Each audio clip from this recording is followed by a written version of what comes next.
I've got a favorite here, Otto Rigan.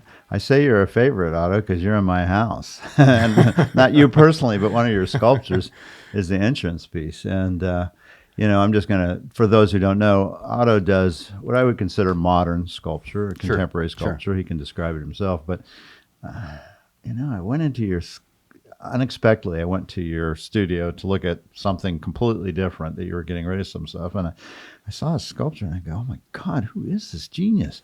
And I was like, I've got to have one of his pieces. So within a few minutes, I'd already bought a major piece. And I encourage people when they're buying art, if you fall in love with it, don't worry about the issues. I had no idea what his price structure was. I mean, he told me the price, but I didn't know if it was over or underpaying. I didn't care, because I liked the piece. I didn't go look up on any of the databases to see if this is overpaying, underpaying. When you find something you love in art, you buy it.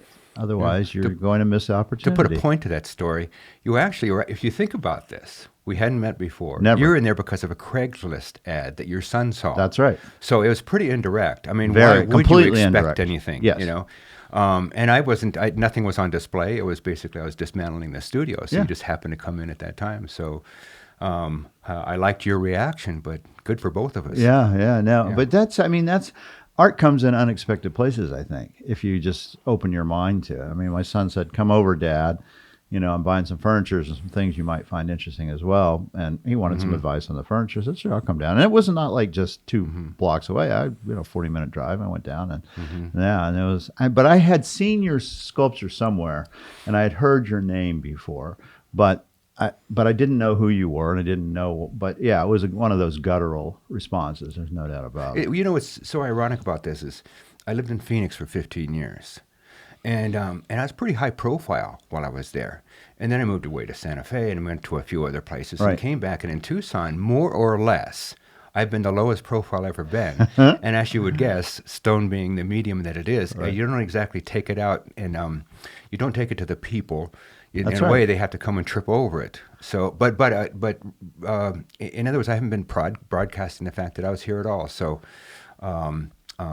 the fact that we've missed connecting all these years is it's surprising. It's a relatively small state, relatively small communities, and yet I go to work every day in the studio, and you did what you did, and took years to trip over each other. Well, the thing is that I found out since then, I've run across lots of people who know who you are when I say, I got this new sculpture in front of my house, Otto Rigan. And they're like, I know who his work is. He's fantastic. Including Maura Jeffreyon, who goes, I went to her house and we were talking. And she goes, I love his stuff. In fact, I think she just got a little one or a little piece. She did. Yeah. And I was like, you just got one? And she goes, oh, yeah. And I really respect her taste. She has a great taste. She was with U of A, I think, for years. She was. Yeah, that's right. Yeah. And then I tried to buy one that came up at auction, and I underbid it, and it turns out one of my clients bought it. So I love to hear stories like that too. so I want to find out. Most people don't even. I suspect, looking at it from the inside out, I don't know if people know my name as well as they know the materials. Yeah, so I think that's a lot of people are true. familiar with having seen that combination of materials. I don't know if that's a good or bad thing, but I think it's a great thing. But that's how they sort of. Oh yes, I remember seeing this or seeing that there. Once they go in, they're pretty permanent, so they become a fixture in their community. So yeah. So I think that's how it's taken in. It's taken in as something that they see as they drive by. Yes. Over a period of time. That's right. And it becomes, for like the piece that we bought, which is this very large one, it's a ton stone that's carved, that has 24 karat gold, that's embellished on the carved areas, and then the stone itself is natural in the back and part on the front. It becomes part of the home now. That home will not be, I don't see that house ever not having that sculpture there, because it fits so beautifully and becomes emblematic to me of the house. Well, if for no other reason than by weight, virtue of weight by itself. Yeah. And I say that kind of half in jest, but the truth of the matter is that when something has conviction to it, I think we sense it. Yes, I think that's right. I mean, I love paper. I love things that are thin and that have a completely different kind of, they imply a different kind of relationship, more intimate, for instance. But the stone, for me, it comes from loving architecture, among other places. So to me, the commitment to a space, and in the case of the stone that you got, I didn't know where that space was going to be. Right.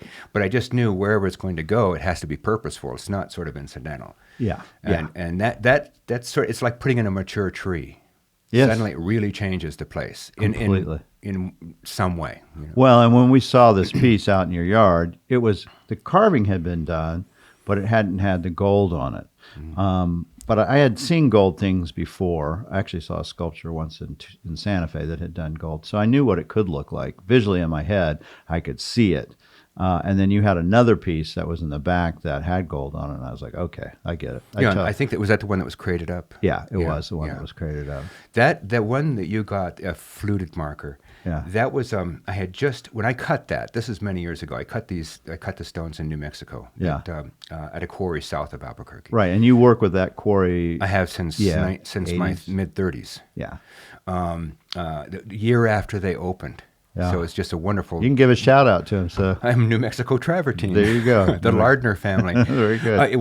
That's a whole other story in itself. But we're going to get to that. But I want to talk about that fluted marker because it has a story, and the story was that I had finally learned how to run one of their saws. They, again, back to the Lardner family, they've been incredibly generous. And was sharing their tools, sharing their quarry, giving me full access, and from the beginning. And, wow, that is really generous. And the net result of that is I play with their tools quite literally. In other words, I'll go in on the weekend when they're not fabricating or doing production, which is when I have free license, when they're not working, and can experiment with their tools. The reciprocal aspect of this is they come in on Monday morning and say, how do you do that? and I say, well, it's because I don't know what I'm doing that I did that. And so there's one saw that has 5 axes. And one of the aspects of the saw is, it goes up and down, has an angle on it, you can do 360 degrees. But the most interesting ones is while it cuts, it's a straight blade, so it's making a straight line. Right. It can rise and fall. Oh, like hills almost into the stone. Right. So I'm still making a straight line, but that straight line can have undulating. It's like a Christo. Yeah. Following the topography of the hill. Yeah. So the very first one where I used that as an experiment was fluted marker. So they're not just flutes, but the flutes have an arc. Oh yeah, interesting. So I cut that, and I thought, purely on speculation, and it was a learning experience. And I set it aside because I don't bring back my stones from the quarry every trip. In this case, that one's over 1,000 pounds, which is relatively small. Yeah. But you want to put that on part of a semi and bring them all at once. Right. Generally. So I let it sit there in my pile. I have a pile. In New Mexico. Yeah. And there's a 10-acre rock site, where they have all their ends, mistakes, rubble, and good stuff. And Regans. Everything. And then I have my own little area. Right. Well, somewhere along the line, a stone broker from Ventura came out there. And they were too busy they have a relationship with him, too. He just buys stuff and then sells it to sculptors in Southern California. So apparently, he had filled up his small flatbed, and they weighed it, and they have a kind of a deal, and he takes off. Well, my fluted marker was in there.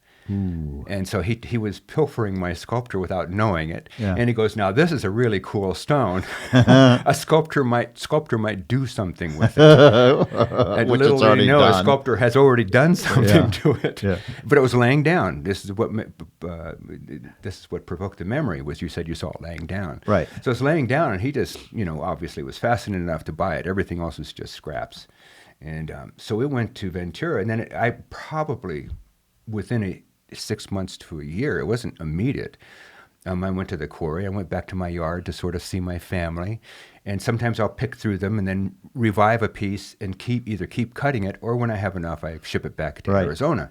Well, that's when I found out that the stone is gone. And in the beginning, they thought, this is lost, forget it. Somebody's already And then we taken figured out where it went. And then I had to start negotiating with the guy in California, because he says, listen, I've already shipped this thing this distance. Yeah, sure, I understand I've got an that. investment in this thing now. So you don't know. We don't need to get into the details of that. But oh, I don't know. It's kind of interesting. It's my piece. We did do a kind of a trade. Yeah.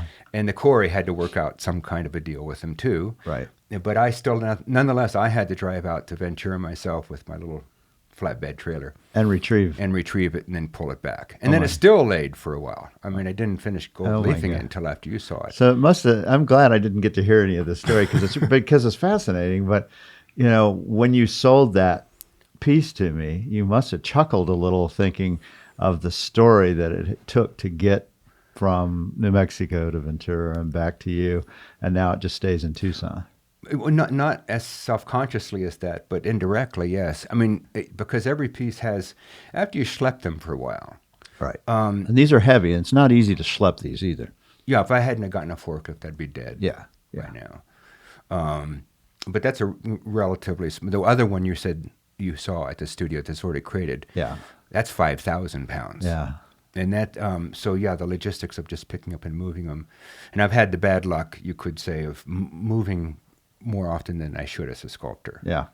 So when I sold it, it wasn't specifically thinking of that story, but just thinking like, wow, this is like a family member that has finally found his way. Yeah. You know, and it's a good feeling. It's always a good feeling. And I think that's the beauty of art, actually, is that, and one of the reasons I like historic art so much, you know, and artifacts, is they have a story that these, for me at least, these are not just inanimate objects, but they have a mana. There's something there. There's a feeling to the piece. It has a history.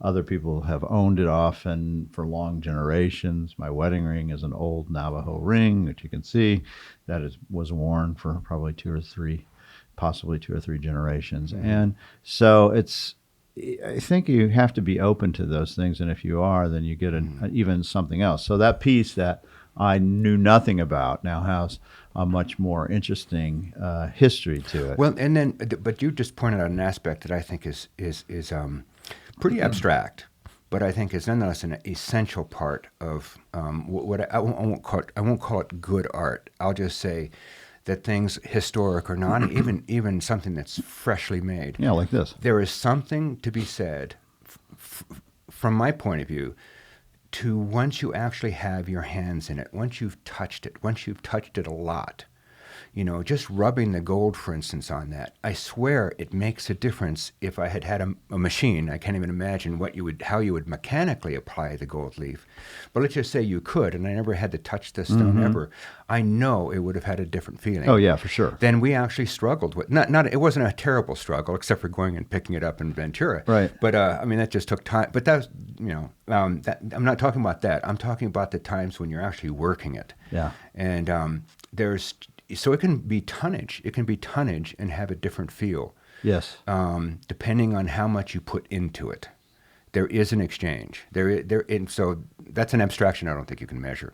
Yeah, and I've gone many times out to that sculpture and put my hand on it and rubbed that gold and felt it. Now, I don't know why, it just draws me in and I want to do it. That's good. You know, that's good. My first, I had a show at the Scottsdale Center for the Arts, which was the first time I'd ever shown my stuff anywhere. And this is back when in was this? I'm in the 70s. Yeah. Okay. Like 77, 80s. Yeah. 80s. Probably 86 or 87. Okay. I had just arrived from Santa Fe, and within a year, things fell together quickly. But they gave me a show. And that's the first time I had encountered the public through my work. Before that, I was a painter. Yes, a very good painter. So no one knew my sculpture. Yes. And I found out that you can't touch the sculptures on display. So people would come up, and I was thrilled. I was thrilled to see someone walk up to a sculpture and touch it. And this was in a museum setting. Yes. Okay, not a for sale. Yes. Okay. But they weren't allowed to touch. Yeah. And to me, it was like, oh my God. I finally got to that moment in my own experience where I'm seeing someone engage and they're not allowed to. Yeah. Because to touch it, I mean, to me, it would be a tremendous accomplishment. Yes. It would be to have someone who has absolutely no relationship to art, thinks sculpture or painting or whatever is a fool's, exercise. And I've seen this happen before, and they're even vocal about it. And then they walk up and they touch it. That's when I know we Have a have begun a connection. relationship. Yeah. And so anyhow, I'm glad you touch it. Well, when I have kids come in here, little kids, and we encourage to have little kids come in and visit our gallery, I always tell the parents, any of the sculpture, please let them touch. They can touch it and feel it. That gives them an intimate feeling of a connection with the art. And sometimes that's all it takes to, if your first, as a little kid, if your first experience is, don't touch, stay away from that, don't touch, that's expensive. If that's what you get, that's not a good thing. I think it's much better as you can touch, enjoy, and then learn about it and feel it. It's a completely different set of parameters. And I think more art galleries should do that kind of stuff, because that's where our next collector base comes. And that also, I think, lets art live on. It should be touched. Oh, it's like having a great restaurant and saying you can't eat it. Yeah. I mean, you can look at it. Yeah, you can look at it. It's like looking at those wonderful little plastic imitations of the meals they have, in Chinatown or whatever. No, you have to engage. I mean, that's the whole idea of it. And if you and I are speaking amongst sort of people who don't need to hear that, I mean, we're both enthusiasts, right. To the art world or to aesthetics in general, and so art is part of life. Yeah. I mean, that's my view of it. I mean, and it should overlap. Should be. So should be integral. If you have a great book of poetry, but you never open it up, then it's not part of life. Yeah.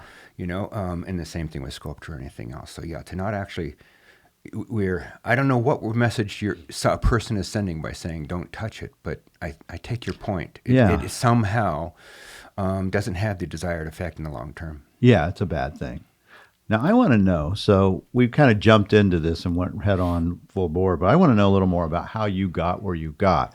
So where did you grow up, Otto? How did you get to, you said you lived in Santa Fe before, but where are you from? It's always a hard question to answer because we moved 25 times before I got to high school. It's interesting, and the reason my father was in the military. So I've had other artists in the military, and it's interesting to see if you have a similar thread to them. So you had lots of different places you lived. Is there any place you would call home? Perhaps where I graduated from high school, which is Central California, Atwater, a little town called Atwater.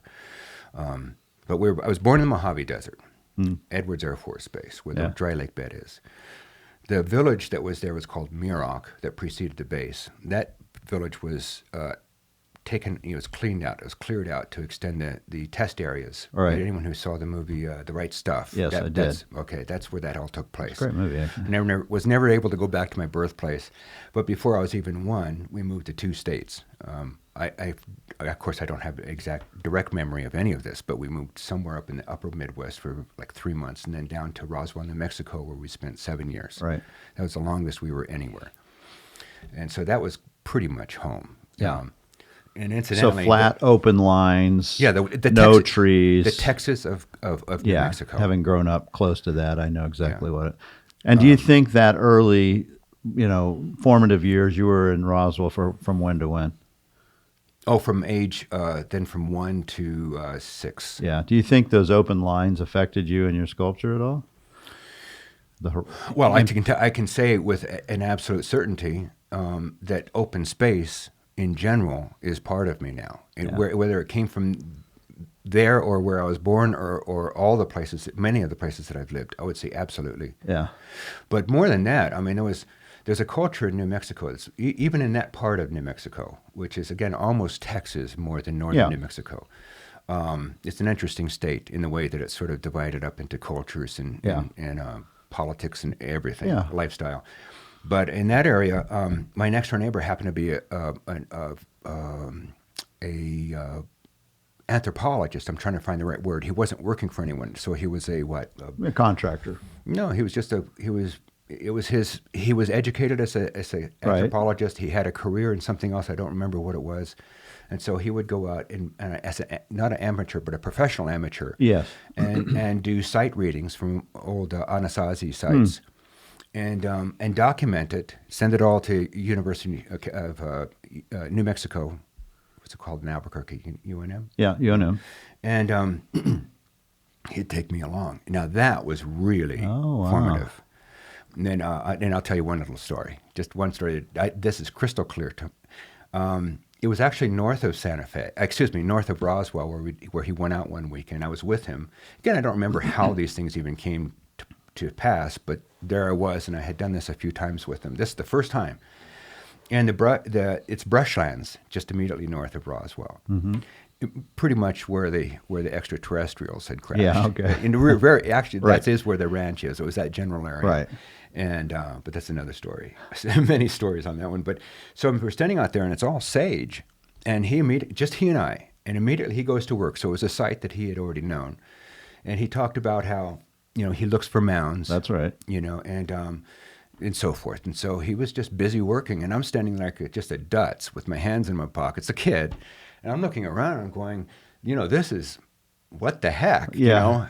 what and he, I don't know how long it took him to come to sort of sit me down, if you will, and said, now listen, if you're not seeing something, you're not looking close enough.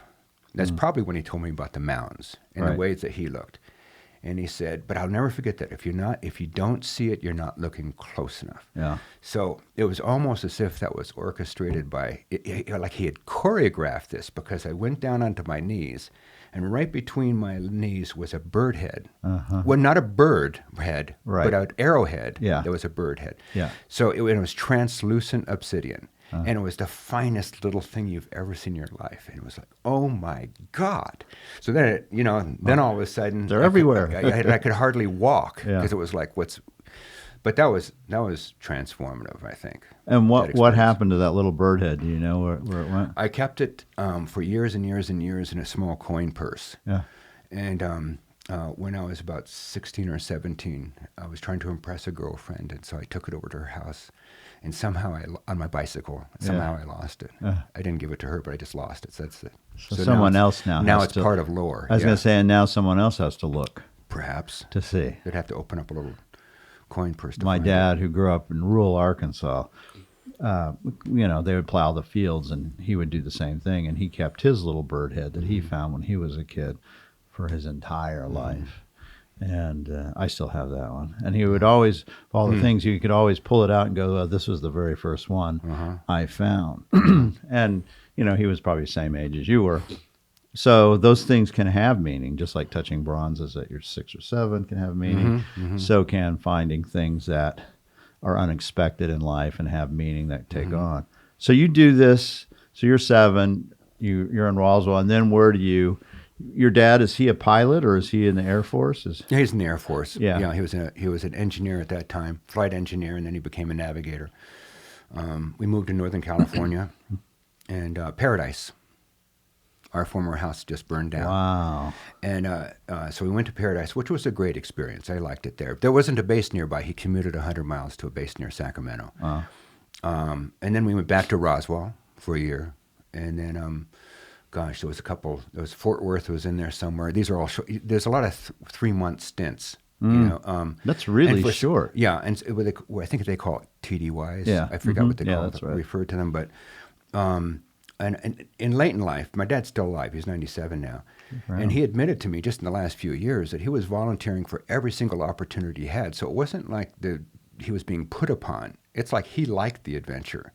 It was my mom who had to put up with schlepping 6 kids. Oh, my gosh. So you had 5 brothers and sisters? Yeah, I had 5 sisters. Wow. Still do. So moving that group around, it was really her burden, not his. I don't think it occurred to him he had a family. Yeah, no. So we just moved a lot, as I mentioned, 25 times. And some of those moves were within the same town, moving from one house to another or whatever. But by high school, we landed in Central California, and she just drew a line and said, this is where we're stopping. And he still moved on to a few other places before he retired, but he'd always come back. So that was Central California, that was Atwater, and that's where I went to high school. Do you think it made you, moving that many times, it has to affect your personality. Either you become very good with meeting lots of people and can talk to anyone, or I would think, I don't know, having not done it myself, but you would retract and just say, okay, I'm an introvert. I'm not going to try to meet anybody because I'm gone in 5 weeks anyway. Do you think either of those scenarios affected you personally? Without a doubt. Yeah, I would think. Yeah, and as I compare my notes with other Air Force brats, as they're referred to, is I don't know why. this experience is pretty common. You either adjust or you're a maladjust for a whole life. But I do know people who said, damn it, I've moved X number of times with my family, and they take exactly the opposite tack.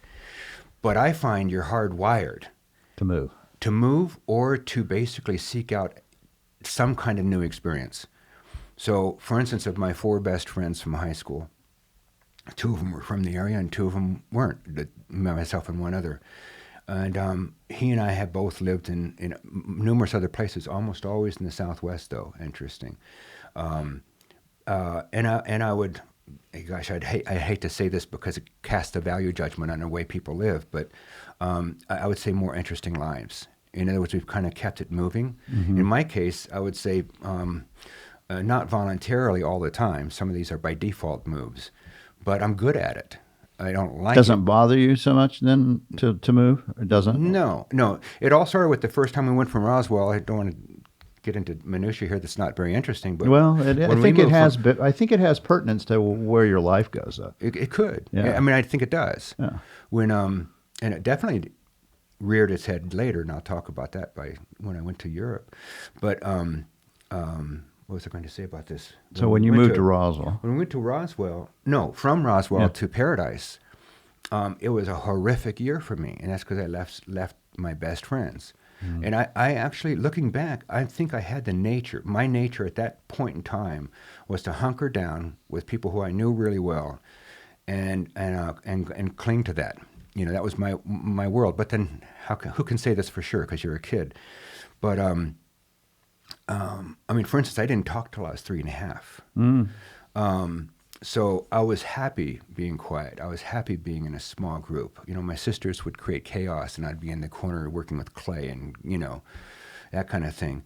So with that nature, I do wonder if we hadn't left New Mexico when I was a kid, if I wouldn't have had a default sort of pattern that would have been to hunker down in one place. Right. And I can't even imagine that now. Yeah. But, well, and it would have affected you clearly, becoming your root of where you ended up, because you ended up in Italy, right, doing training as well, correct? Yeah. Well, from Central California, it was real obvious growing up in my high school years there that something was going to have to change. I would have to leave there. It was not the place. Were you doing art then? In high school? Yeah, in junior high school. Oh yeah. I mean, at 11, quite. It was. I had one of those moments of transcendent clarity where it was at nighttime. I was laying in my bed. My windows were open. I was looking at the stars through the window above my head, and I had no idea exactly why, but I knew I was going to be an artist, and I knew that was my commitment. I didn't know what I was going to do, but I knew I had to do it, and I knew that whatever I do is going to be important. The last part of that is up to, And this is you're like a 4th grader? 11 years old. 4th or 5th, somewhere in there? And just for whatever reason, you just knew? But I was already drawing. And were you working in the clay much too, or making little models? Yeah, making clay. Not a whole lot. Well, yeah, clay. My mom was doing that. We were doing paper mache clay. We'd get mud. We'd go to Taos Pueblo, for instance, when I was younger, and we'd come home and would make small mud structures. So she always had us working with materials. So she was artistically bent as well. Yes. Then? Yeah. And so, but mostly drawing at that point. I mean, as far as what I was getting encouragement from was my drawings. From whom were you getting the encouragement? From anyone who saw them, but family, and then I'd hang it at the county fair and get a ribbon, that kind of thing. Oh, that's important. But that was already happening by 11. Do you remember when you got your first ribbon? Oh yeah. When was that? It was a drawing of Framlingham Castle, which is near the place where my dad was posted in World War II. So it was a picture from a book, and it was on the back of a photo. We didn't really have good paper, so he had a number of old, overexposed photographic paper that had never been printed, which is really gross paper. But I took the side that has bite, and I draw on that, and that's where that Framlingham Castle came from. And do you remember what prize you got? First. Of course. Yeah. So this is really interesting, Otto. You might find this surprising. That's not the first time I've heard this from artists. And I've heard it from about half a dozen artists that they won a prize in somewhere between third grade and fifth grade, and it provided some kind of reinforcement that this was an important aspect. I could see that. And did you feel at that point, that very moment, that okay, I am an artist? It was about that time. Yeah. Yeah. Because really, I wasn't good at with anything else. I mean, I'm dyslexic, so reading everything basically, reading, but math and English, right, which I'm still working on. Those things were tough for me, and so I was always behind. But that's a whole nother story, really. But thank goodness I had good teachers, because I had one good teacher who was convinced I wasn't a moron. Yeah.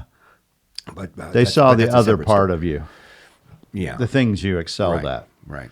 Yeah. Also a common thread I see in artists, that they, talking about Leonardo Drew, he had the same issue. Everybody was thinking he was, couldn't handle anything, but he was a fabulous, creative, artistic person. And you sounds like you had that same kind of issues. Yeah. Yeah. And there's a lot of stuff and memories wrapped up in all this, but one of the clearest memories was this would have been third grade. I didn't do well at all in the tests, and so apparently the administration wanted to put me behind. And my teacher said no. This is the teacher Mona Adkins, who's still alive. She said she apparently took the administration to task. Says, no, there's something more going on in this kid besides, this little boy who's walking around bumping into walls and staring out the windows. Looking at the sky. Looking at the sky. So she had a different kind of test put together, and I remember that test. And the test was three-dimensional forms, and they would be floating in a paper in the sense that, the perspectives were off. And there'd be a bunch of them, and they would say, you might remember these, fit them together. Which ones go together?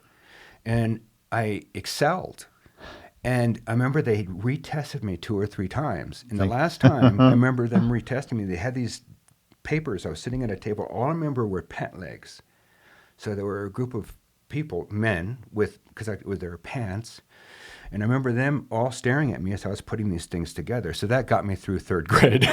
So they at that they moment, knew something else I just was being tested incorrectly. Yeah. Nothing new nowadays, but back then it was. If I hadn't had her take me through this, who knows if I might have bought into the idea that I was, dense. Yes. But by the time I got to high school, it was obvious that my high school art teacher, freshman year, he took me aside and said, listen, now, you're going to be stuck with me for 4 years. He was also my football coach. And it was an odd combination. And I'm still in contact with him. And he said, and this changed my life. He said, you're going to have to find something else, because you're going to be repeating with me for 4 years, and I can't teach you anything, was his way of, his disclaimer. And I said, well, what? And so what am I, 15 or 14? Yeah, you'd be 15. And he said, well, here, I got this postcard, and it was from California College of Arts and Crafts, and it was weekend classes. And that was about 100 miles away in Oakland, where Central California. CCAC. Yeah. And so they had drawing classes on weekends, and so I started taking the Greyhound bus. Oh, my God. 3:30 in the morning every Saturday, and take the Greyhound bus up to Oakland. And now this is when Mario Savio and this free speech movement is starting, which led eventually to People's Park and myself being tear gassed. I got to go through. Yeah, what year was that? That would have been 1964. 64, and you're 15. 64, 65. Right. And actually, it was right after Mario Savio, but I remember the Mario Savio thing. So I think he was 63 or 64. I forget exactly. But I'd go up to Oakland, and then Oakland is next to Berkeley, so that was the connection. So as a kid, I was basically doing a pretty interesting trip every weekend, and drawing. What did you folks think about this? You getting on a Greyhound bus and going to Oakland to go draw? They didn't say no. Yeah, I don't remember. What did your dad think? Because he's a military guy. He's a mathematician. He wasn't paying attention. He didn't care or didn't know. I'm sure that he and I are just very different people, and he just and he wasn't really that involved. My mom was the one who was mostly involved. And she was creative, so she encouraged it. Yeah, yeah. And how long did you do that, where you'd take drawing classes? I took it throughout high school. Oh, my God. So every weekend you would do 100 miles? Mm-hmm. And it's amazing that they would let you take those classes as a minor like that. Well, not only that, but to put in the perspective of a very young boy, I mean, we're drawing nude models right off the bat. Yeah. And I thought I had just gone, I mean, that if I hadn't already committed to being an artist, I would have committed then. because I suddenly, you know, I was living bigger than my little school in terms of my experiences. But the very first drawing teacher, Jacques Febert, and he was from San Francisco Art Institute, but he had been trained in l'École des Beaux-Arts in Paris. So he was totally old school. Right. And he was a walking cliche of what it was to be an artist. He had the beret on, he had a goatee, you know, the little handlebar that was waxed. Yeah. And he spoke with a very strong French accent. And he would, I'll never, but it was a great training, because he would be sitting, it was a little attic studio. CCAC was an old mansion, and a lot of them rooms were repurposed. And so this is one of the attic rooms, was a drawing. And so there'd be 10, 15 of his kids in there, and all ages. I was certainly among, if not the youngest.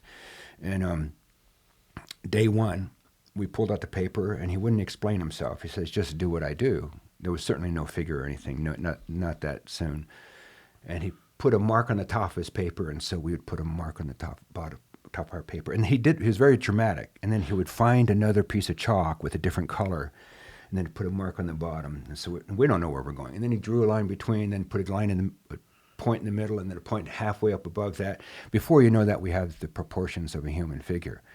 But, you know, he drew it out of his such slow hand methodology, you know, and so you're kind of like, it's like a serial program that you can't wait to see the next, you know, the next show, magic. because you just don't know what's going to happen next. But he had that way of feeding you the information.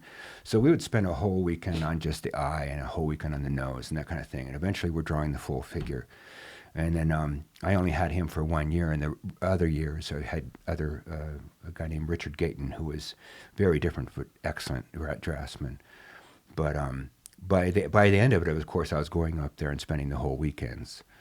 Now, this is also, so if you're going in, so you're getting to 68, 69-ish time frame in Oakland. I mean, and that's a very volatile time with Vietnam, Summer of Love in 67, where you're getting exposed. You had to be exposed to all that. I mean, 67 and 68, you know, that was Haight-Ashbury's heyday, especially 67. Right. I was 17. So were you over at the Haight? Yeah. And what was that like?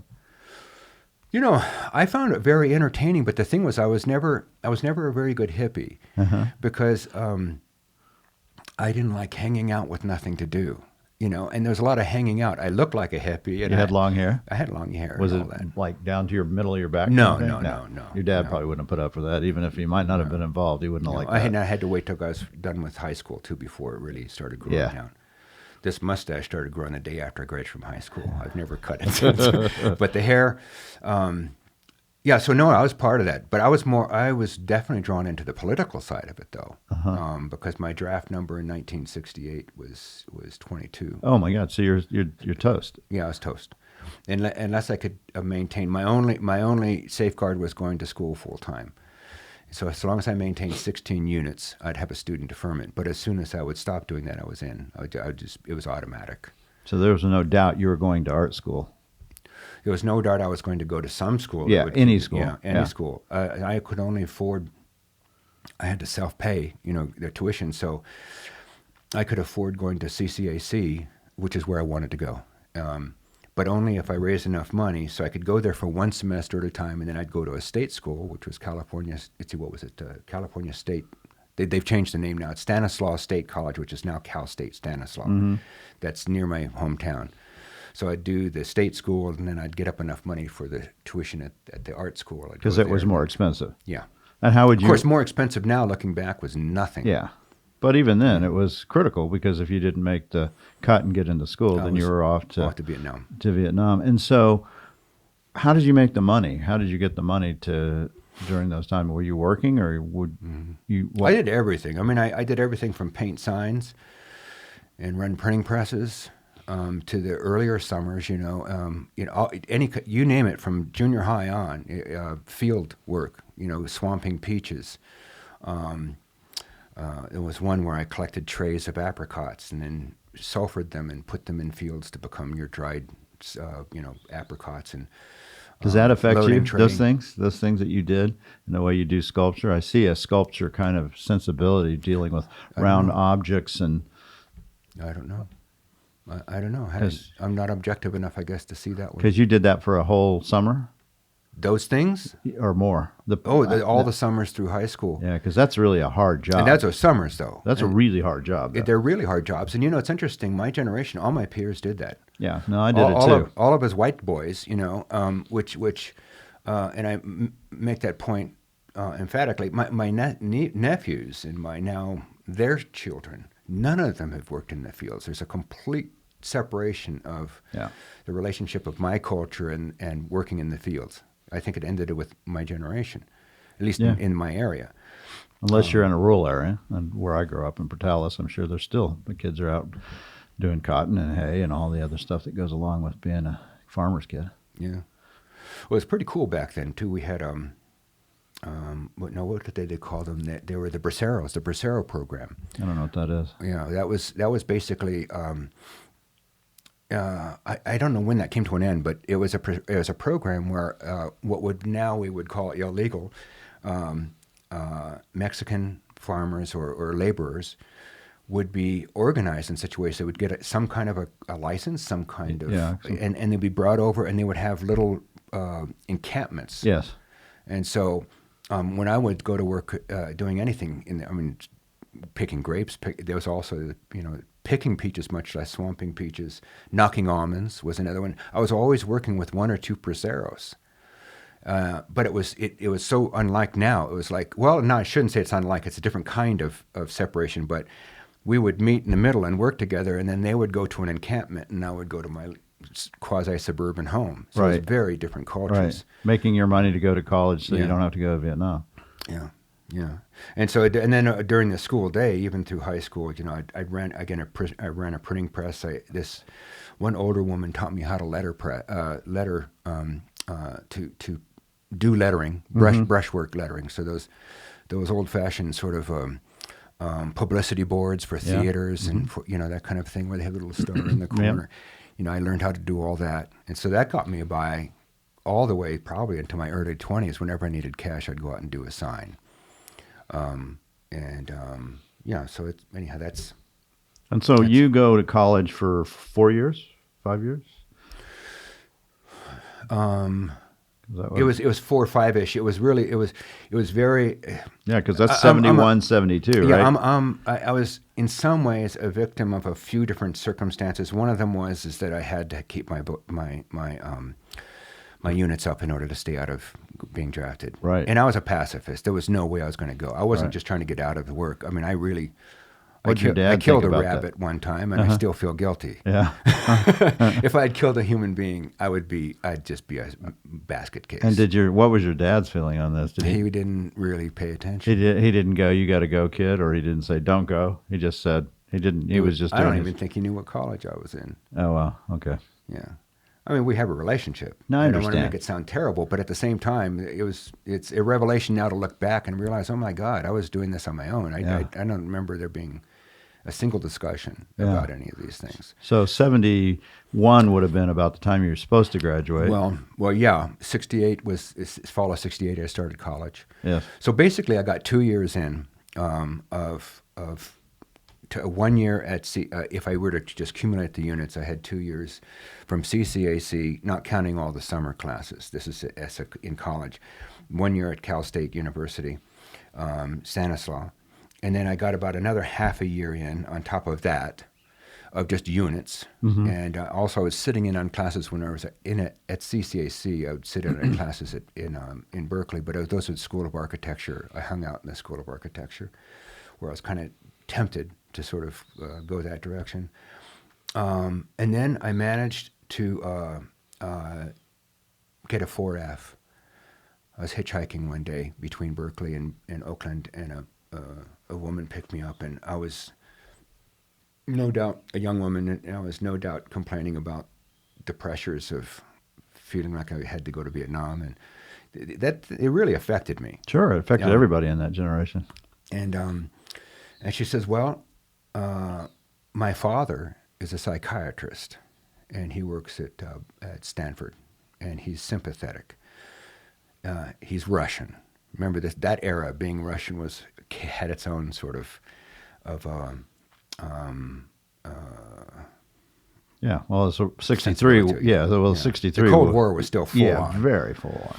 So I went to see him, and he wasn't particularly friendly. And this was not the first person I went to for counseling, but he did write out a very truthful analysis of my personality, and basically said that if I were to ever kill anybody, I'd be a nutcase, and that I had a phobia about guns, which was true.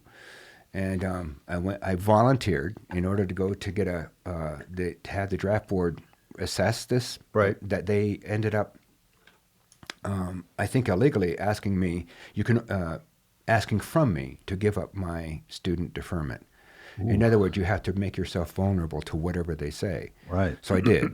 Wow, that was that was a huge. It was huge. But they gave me a 4F, which at that point in time meant to me I'd never teach. You know, if you have a 4F, it's a little check on the mental box. Something's wrong. And so whether again I had my perception if that was accurate or not, I don't know. But it meant I'd never teach, and that's two options most artists have. You know, you can either teach or you could basically make a go living. for it. Yeah. And so I knew I was giving up that, and I immediately sold everything I had and moved to Europe. And without a school or anything, I just was going to explore.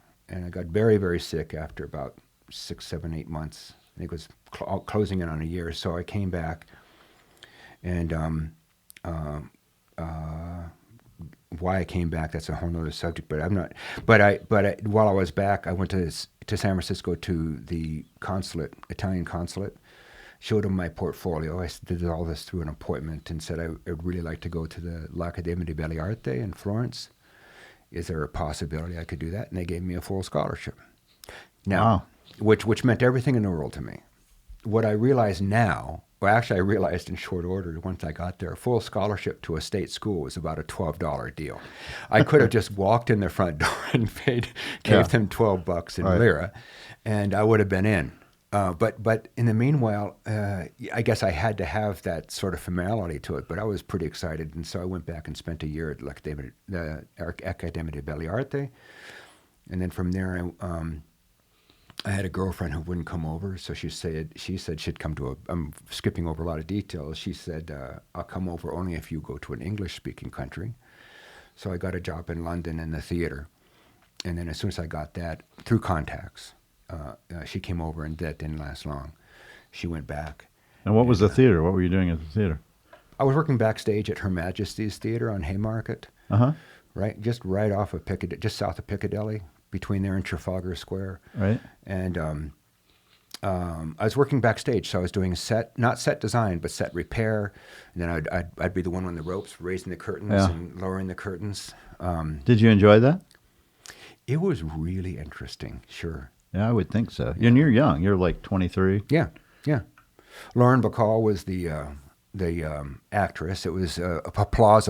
It had just came in from New York, and she had just got a divorce with Jason Roberts, and so she was pissed off and wanted to be in a new place. I was the only American, backstage. I'm sure. So we had a little bit of a rapport. Of course, looking back, I wish I had just gone. I wish I'd pushed harder for that relationship because it was really interesting. Yeah. And so eventually, though, meanwhile, I'd run across Richard Estes, the painter. I'd met him in Florence, realist painter, and so I met a lot of realist painters, which I was not. And but I was friends with them, so he kept saying, "You got to come to New York." And so on one night. After I'm kind of, I don't know how to explain this story, but it was just a classic story where I hadn't seen him since Italy, and I'm working in the theater. My girlfriend's already gone back to California, and there's posters on all the walls at the Serpentine, advertising American realism at the Serpentine Gallery. And the photo on the poster was Dwayne Hanson's sculpture of an overweight woman with curlers pushing a grocery cart. Remember that? And so it couldn't be more banal, you know. And it was misunderstood by just a whole lot of people at that time. It was really pretty shocking. Sure, yeah. That's early 70s, right? Yeah, because now you have Carl Andre and minimalist sculpture, and you have beginnings of, not the beginnings, but the conceptual aspects of art, you know, are being fully explored by then, and performance. And then here's this, you know, woman pushing a grocery cart. Right. And if there was any reason I ever liked realism, it was that. It was actually the reverse shock value, that no one could really say anything about it. There's not a whole lot to talk about. Right.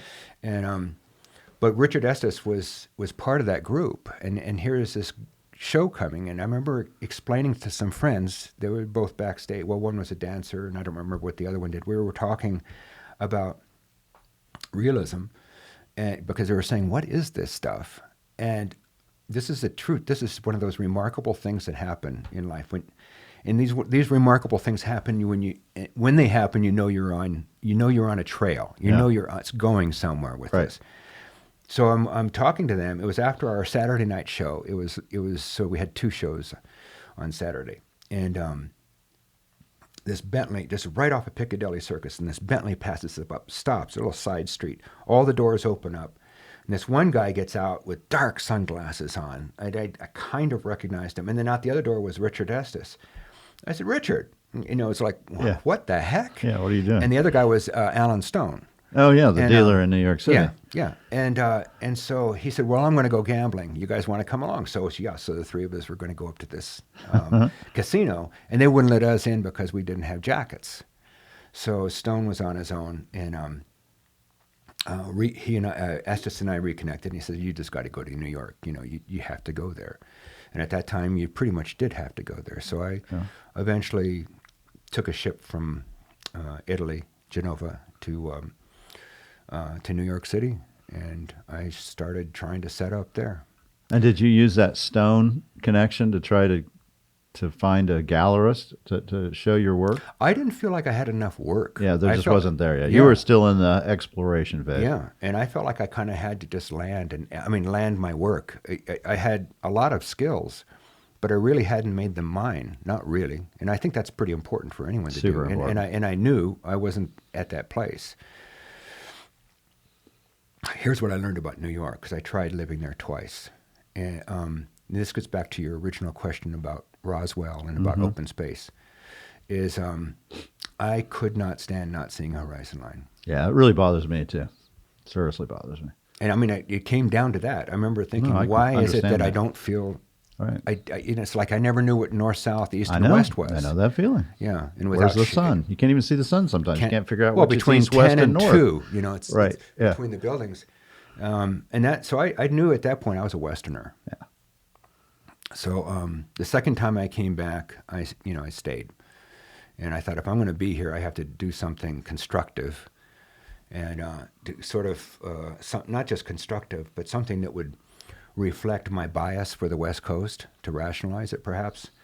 And by then, which I passed over this, I had done a glass apprenticeship north of San Francisco in San Rafael with a very reputable old glass studio, architectural glass studio. They don't make those kinds of studios. And this is before the glass movement, studio glass movement. And what were you making? What were you? Stained glass. Oh, you're making stained glass. Yeah. Okay. Which I had always been fascinated with light and with glass, but I'd pursued other glass studios, and none of them would have anything to do with a kid. This was the Cummings glass studio. Bill Cummings was the owner at that time. His father had died. Anyhow, big name in that field. So I spent a year with them, and then I helped working in basically apprenticing. So when I came back to knit all this together from New York the second time, I thought I have to do something with this. And I noticed that there was a lot of people I was running across that were doing really interesting things in glass.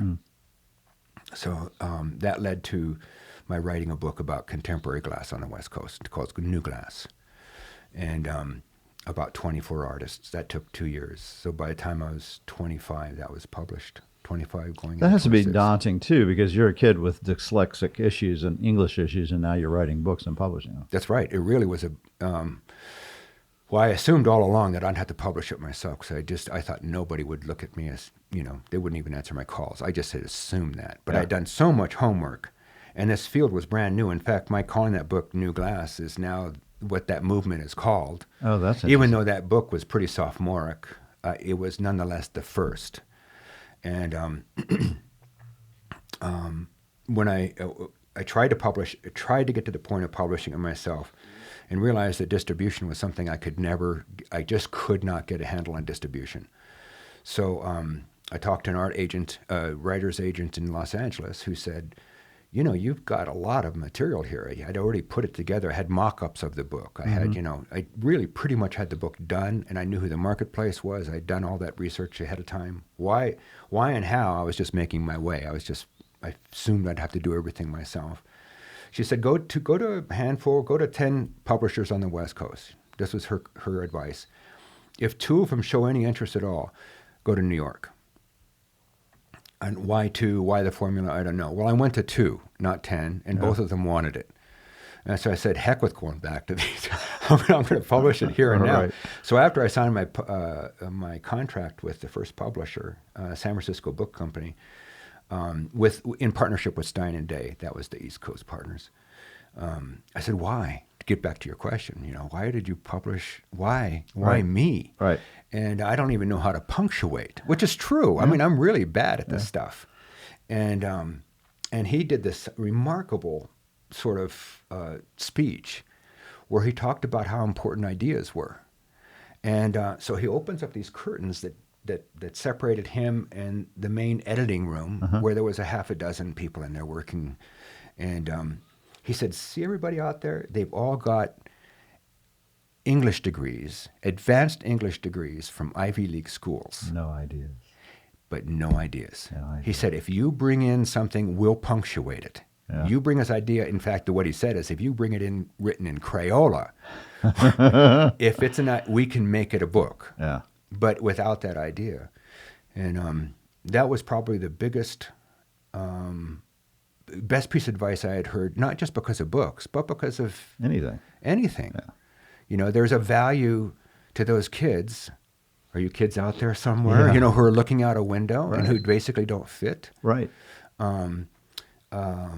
Oftentimes it's because it's because their brain works differently. Right. They're scrambling the same information everybody's seeing in their own way. And I find that ideas, a factoid's mind doesn't necessarily equate a creative mind. In fact, it sometimes gets in the way of it. Yeah. So there is a place for all of us. But ideas are central to making art, and a creative life is really built around reinforcing an idea. So that idea has to come first. And you had the idea because you were enthralled by glass. You were working with the media, so you understood it. And it was a West Coast-based movement. Yeah.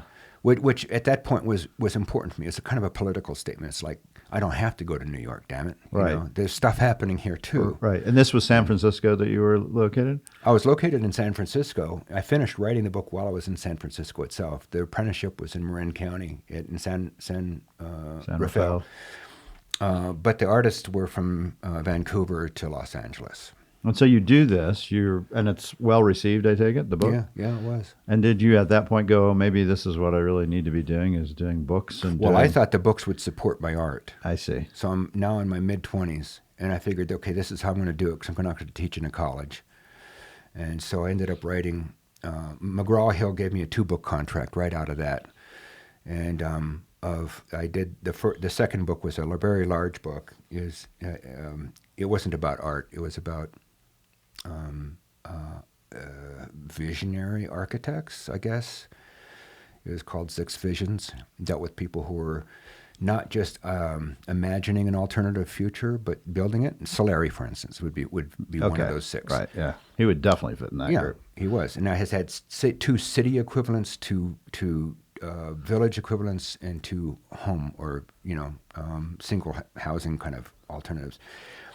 And the editor at McGraw-Hill said, well, just pick one of those 6, do a book on that. That'll be our ramp up, and then we'll do 6 visions. So I said, okay. So I did a book on California's Antonio Gaudí, a sculptor, painter, stained glass artist, poet, everything, outsider, lives outside of, in Southern California, up in the mountains. And James Hubble, and I wrote a book about him called The Art and Vision of James Hubble.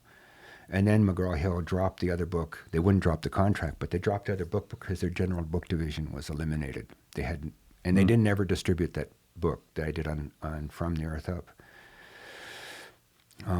So when I got out of that contract, then I signed another contract to do a technical book on how to photograph glass, and then I did another one on 18 doors in glass, sculptural doors that were done for a palace in Abu Dhabi, and then I started working on American Glass. It was a three-part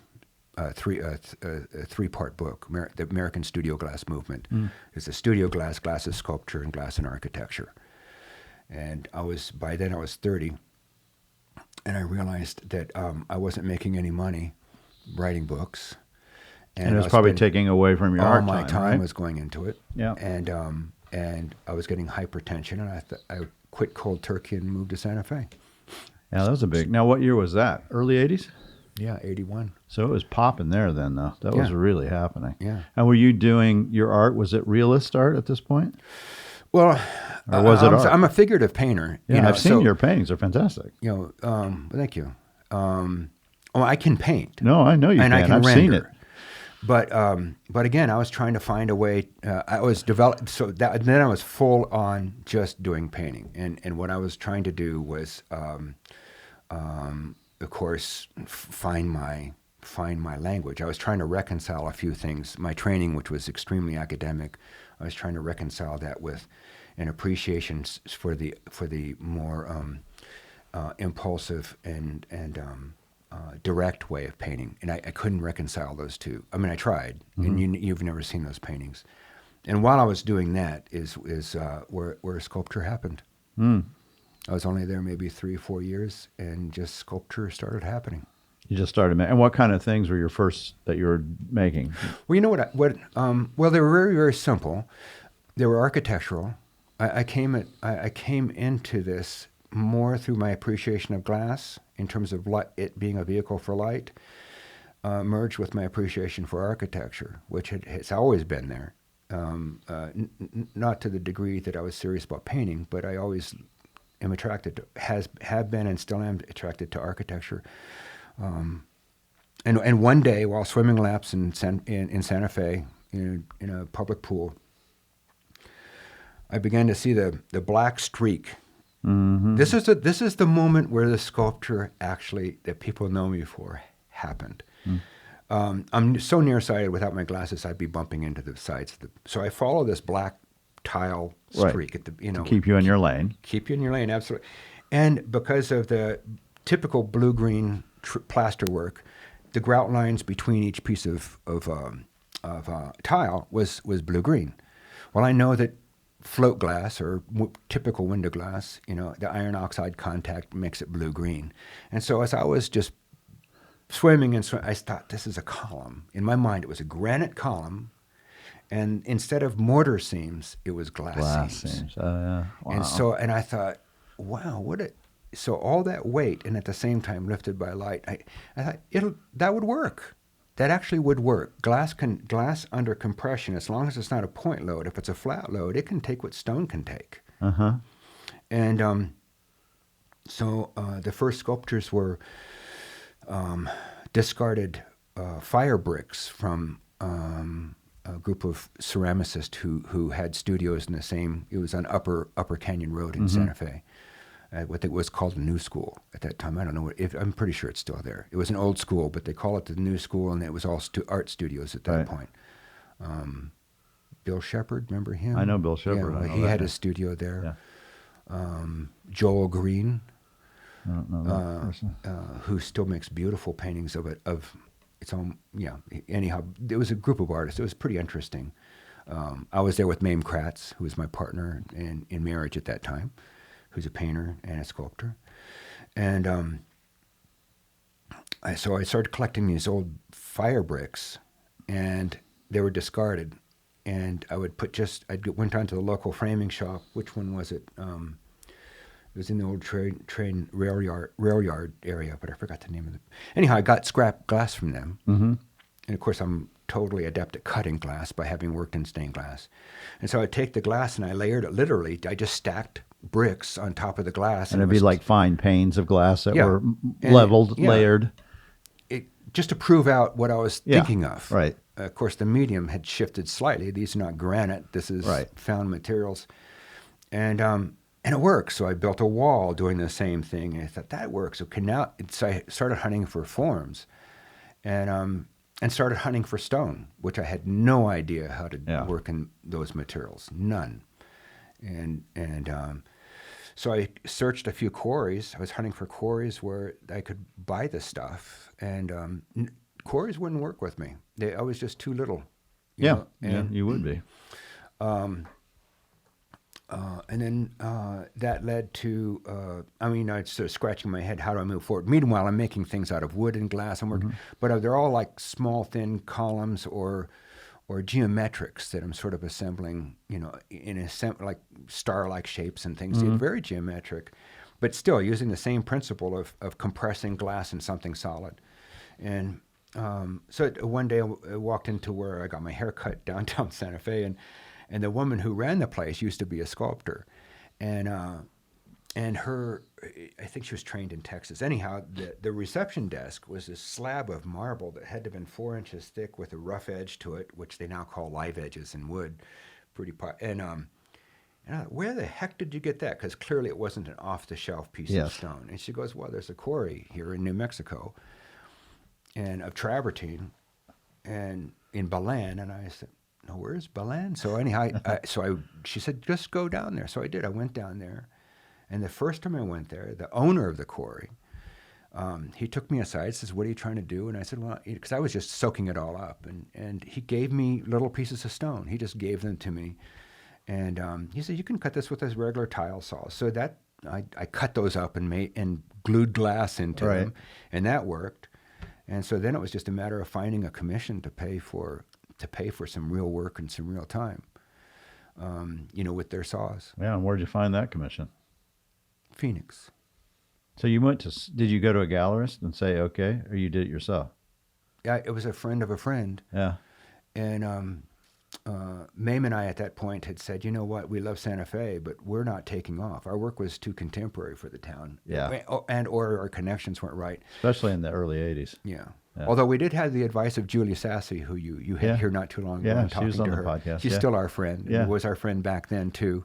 She was working for Horowitz. She was working for Lane. Yeah, and what did Julie say? What did she tell you? Well, for the sculpture, she was really, she was more or less said, great work, keep doing it. But not, we're not saying that we can represent you. Right.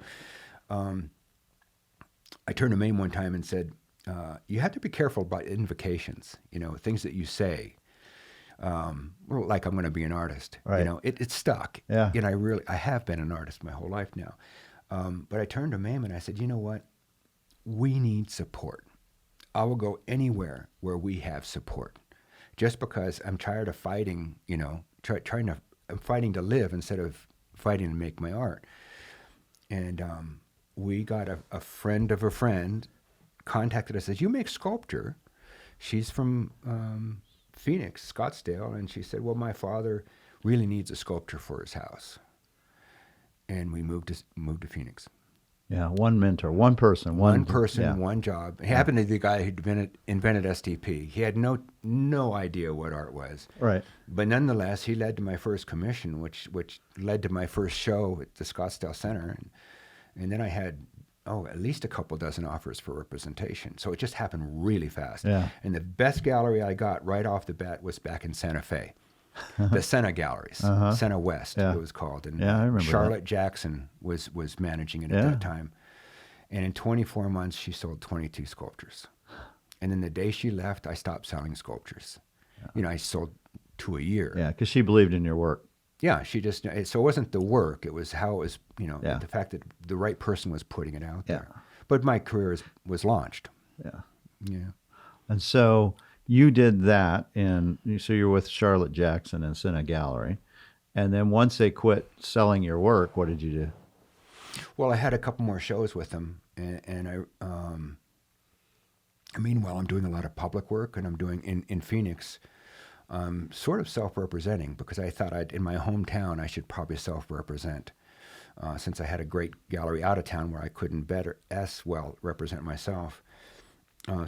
It was the way I conducted my career, but outside of Sena, was taking commission work, usually with cities and at that time a lot of corporations. Doing big major works. Yeah, and almost all of it was through agents. I mean, I had a couple of galleries. I had one in San Francisco, and but I found that the agents were more nimble, and so I probably had 15, 20 different agents who were different specialties. So I was doing work from Osaka to Central Mexico to Europe through them. Yeah. And you're what, 27, 8 at this time? 30? No. No. By then I'm 30, 36, 37, okay. 38. So this is mid 80s. Yeah. Okay. And so because it took a few years for the sculpture to. Okay. Yeah. And so you do commissions for people, big corporate commissions. You have one gallery in San Francisco and Santa Fe, and then so we've kind of gone along. We're already about an hour and 30 minutes in it. So really? Yeah, I know. I love it. Well, just push me along for God's sake. So I'm going to push you to the present. Yeah. So what are you doing in, say, the last 5 years since I discovered you late in life? So you're working right now. Oh, I don't like the late in life part, but my late in life.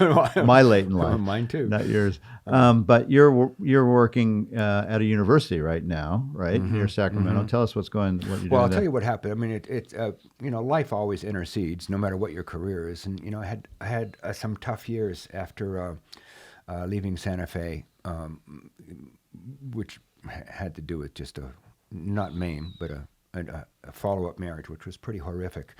And I lost pretty much everything. So in some ways, I'm starting all over, and I was doing that here in Tucson happily, quietly and happily. And but the nature of working the way I work in the public domain mostly has changed, and which I guess is to be expected. But it started in 2001, and it really hit hyper mode in 2008, as you know, and so. Generally speaking, what I'm finding is I have a lot of credibility, but I'm competing with a minimum of 200 other people for any public project. So I still get public projects, which is a milestone, but I have to fight through a lot of them, and I come in second place just too often. Yeah. So it got me to the place where I was thinking, this is I'd like a break. I would just like to get off of that sort of run. Wheel.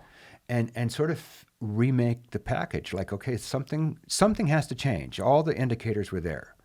There was no serendipity. It was just a slog. And do I dislike what I do? No, not at all. I did have a sculpture fall on me right in the middle of all that. 850-pound sculpture hit me, and at that, then I really started thinking about, okay, I'm getting older. My body is not able to pull myself through all the pinches I was pulling myself through previously. So how the heck where do I take this? So earlier this year, to lead you to the current, when was it? It was in February. I had been talking to the University of California, but I've been talking to them for a year and a half. They had me out there for a lecture, and they were very intrigued by my perceptions on public art, what works and what doesn't, and so forth, and just my experience. And so we had been talking on and off about maybe doing something, whether it was an artist residency or whether I could be a long distance, member of their public arts committee that they're trying to formulate. Whatever the case is, I didn't think that was going to go anywhere. But the dean who I was working with was going to leave the first half of 2018 on a sabbatical. And she says, Otto, if you could just wait till I get back, we'll keep this dialogue going. And I started thinking, this is February. No one's going to ever give me a sabbatical. Yeah. I'm going to have to give one to myself. Yeah. What would I do if I had that? And I said, well, I don't know, but it's going to be better than this. And I need to sort of open it up. I need to open up the can just to see what's going to happen. move back towards painting, change the way I'm doing sculpture, which would almost be an inevitability. There was so much stuff mulling around. I'm not short of ideas. Right. You know, I'm short of the means in some ways. And so in March, I said, I'm closing the studio. I'm going to put it in storage, which is in that process where I met you. Right. I'm not quitting. I'm putting it in storage. I'll sell off everything that I can replace later, for the most part, and give myself a minimum of a half a year to do whatever I damn well please. And 2 weeks later, I got an offer for a job at the University of California, Merced.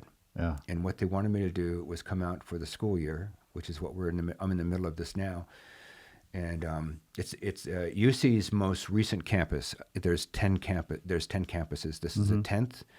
It's the fastest growing research university, the only research university founded in this century in North America. And it's currently doubling in size in the next 2.5 years between now and less than 2.5, 2 years, 2020. And they wanted me to come out and be artist in residence. And at the same time, now mind you, this university is 7 miles from where I went to high school. And so that's part of the equation. They're thinking, we need somebody, they can sell me easier. Yeah. I'm not a guy dressed in black coming in from New York. Yeah. I'm a guy dressed in black coming from from the desert. Yeah. So,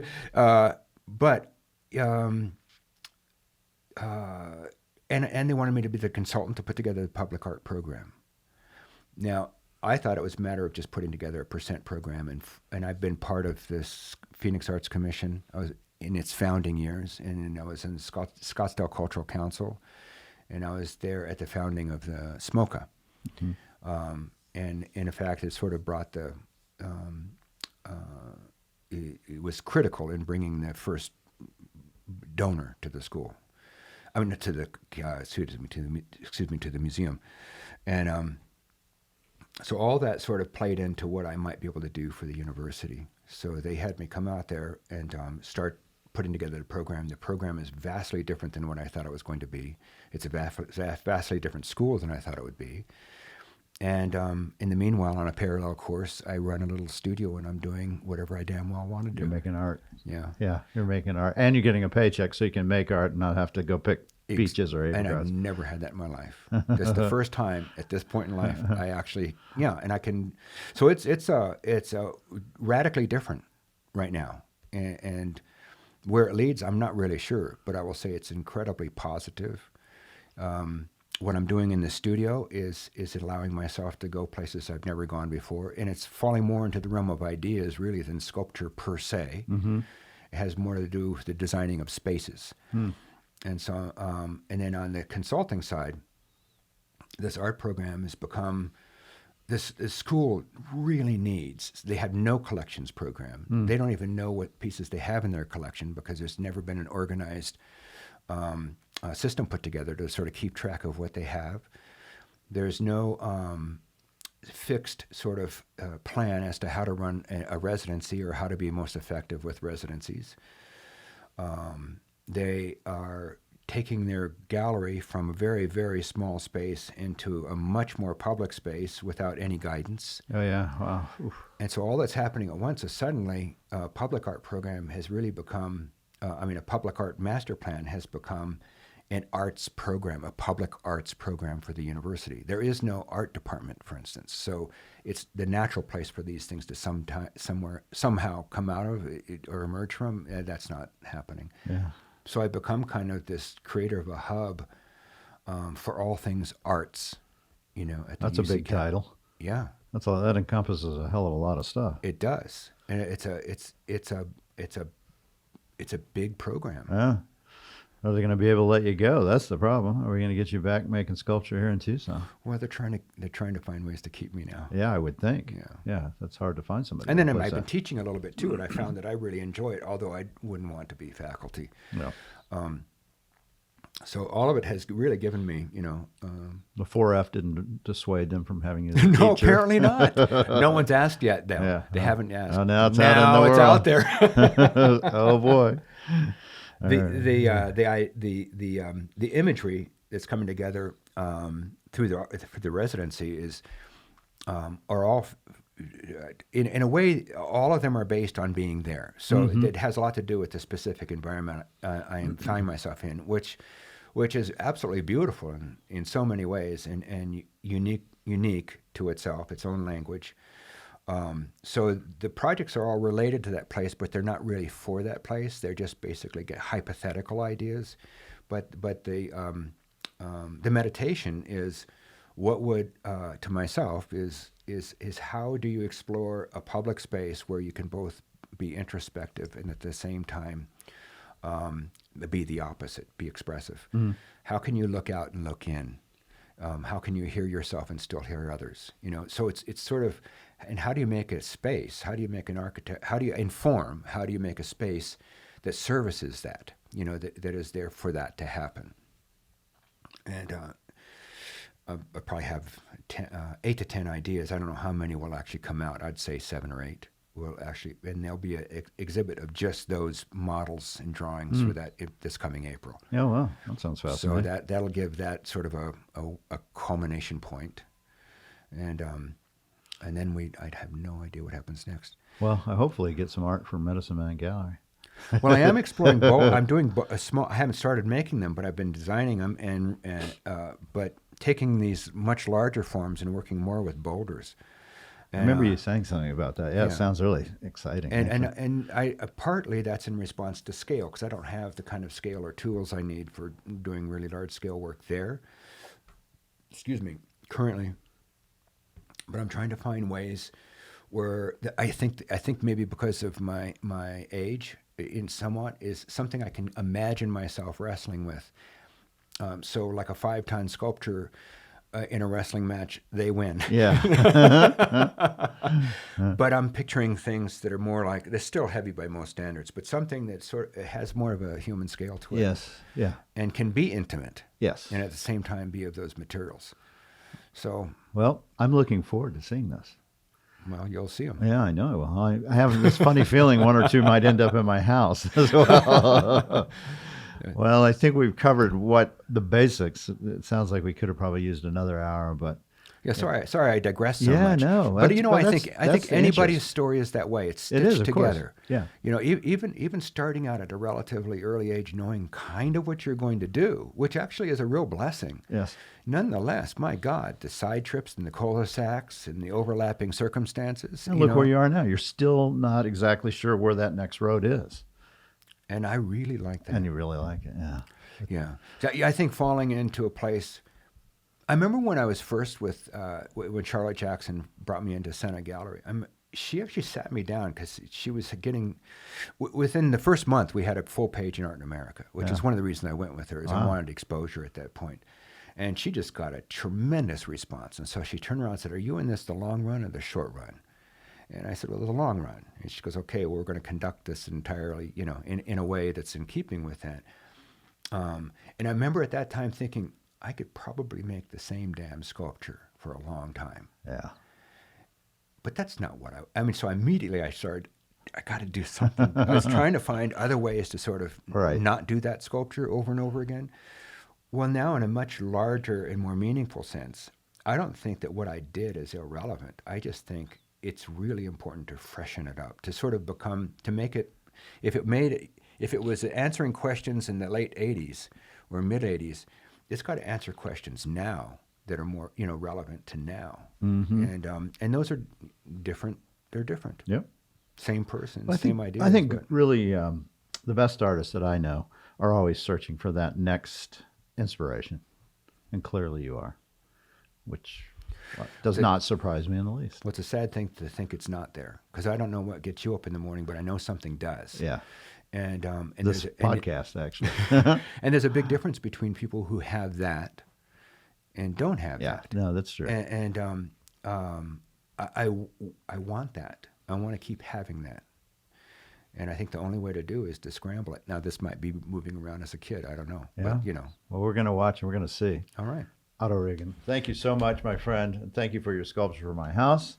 Well, you're welcome. And happy it's there. Yeah, it brings joy every day. So thank you for taking the time. Thanks. You're Otto welcome. Rigan. Great. Thanks.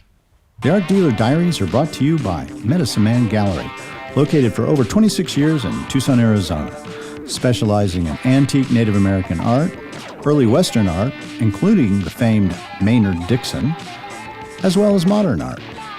You can find everything online at medicinemangallery.com.